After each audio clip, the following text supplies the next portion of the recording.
Hello, আসসালামু আলাইকুম বন্ধুরা, আপনারা সবাই কেমন আছেন? আমি আপনাদের দোয়ায় আলহামদুলিল্লাহ অনেক ভালো আছি। তো আজকে চলে যাচ্ছিলাম আমরা আমাদের এক্সট্রিম কামাল ভাইয়ার ইনভিটেশনে। তো ভাইয়ার আমাদেরকে বলেছিল যে আপনারা চলে আসেন, দেন আমরা একসাথে লাঞ্চ করব, দেন একসাথে ফান করব। তো আর দেরি না করে আমি তো পৌঁছাই গেলাম। তারপর রাজশাহীতে মোটামুটি ভালোই জ্যাম হয়েছে। তারপরে চলে আসি আমাদের সব ভাই বেড়াদের সাথে দেখা করার, সাক্ষাৎ করার সময়গুলোকে। দেন আমরা একসাথে সবাই উঠে পড়লাম। সবাই এসে দেখি মাশাআল্লাহ আমাদের আগেও সবাই চলে আসছে। চাপাই থেকে মানুষ চলে আসছে আর আমরা রাজশাহী মানুষ দেরি করে ফেলেছি। So sad, very bad. আর দেরি না করেই আমরা বসে পড়লাম খাবারের জন্য। তো আমাদের খাবার আসতে না আসতেই আমরা সবাই দাবিয়ে খেয়ে ফেলেছি, এত তাড়াতাড়ি খেয়ে ফেলেছি যে খাবার দিতে দিতেই খাবার খাওয়া শেষ।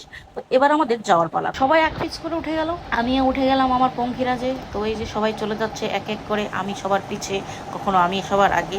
তো অবশেষে পৌঁছাই গেলাম আমরা ইসলামিয়া নার্সিং কোচিং সেন্টার, অন্যতম এক কোচিং সেন্টার। মাশাআল্লাহ কি দারুণ সুন্দর করে সাজিয়েছে। তারপর আমি তো সবার আগে পৌঁছাই গেছিলাম। ওই যে বললাম কখনো আমি আগে কখনো আমি পরে।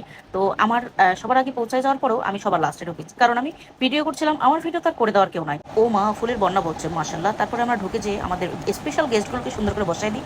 তারপর সেই গেস্টগুলো আমাদেরকে একটু লুক দিচ্ছে, খুব মজা দিচ্ছে। তো ভালোই লাগে তাদের সাথে সময় কাটানোগুলো। আসলে তারা খুব ভালো মনের মানুষ। তাদের সাথে না মিশলে আসলে বুঝতেই পারতাম না। তারপরে দেখছেন এই যে আমি, ও মাই গড, তাই নাকি? এটা তো আমাদের চাইনা আপু। তারপর আমাদের তানভীরা ম্যাডাম। যে মানুষটার বিষয়ে না বললেই না, সেটা হচ্ছে আমাদের বেঞ্জামিন বাতেন ভাই। তাকে না পেলে আসলে এত মানুষ পেতাম না। ইতিমধ্যে আমাদের প্রোগ্রাম শুরু হয়ে গেছিল, দেখতেই পাচ্ছেন নবীন বরণের গান চলছিল, সেটা আমরা খুব ভালো উপভোগ করছিলাম। তারপরে আমাদের কিছু বক্তব্য, কিছু কথা, কিছু ভালোবাসার মানুষদেরকে সম্মান দেওয়া। আসলে ইসলামিয়া নার্সিং সেন্টার এত সুন্দর একটা অনুষ্ঠান করেছে, যেটা আমাদেরকে খুব বেশি ভালো লেগেছে। তারা এত সুন্দরভাবে আয়োজনগুলো করেছে, সত্যি মনোমুগ্ধ করা। তাদের সাথে ইনশাল্লাহ আমরা সবসময় পাশে আছি। তারপরে আমাদের রক স্টার সজল ভাইয়ার গান, ও মাই গড। তারপর কামাল ভাইয়ার ডান্স, কত না বিনোদন ছিল মাশাআল্লাহ। অবশেষে আমরা বিরিয়ানির প্যাকেটগুলো নিয়ে বাইরে ডান্স করি। তো এই ছিল আমার ভিডিও। সবাই ভালো থাকবেন, সুস্থ থাকবেন, দেখা হবে নেক্সট ভিডিওতে। আল্লাহ হাফেজ।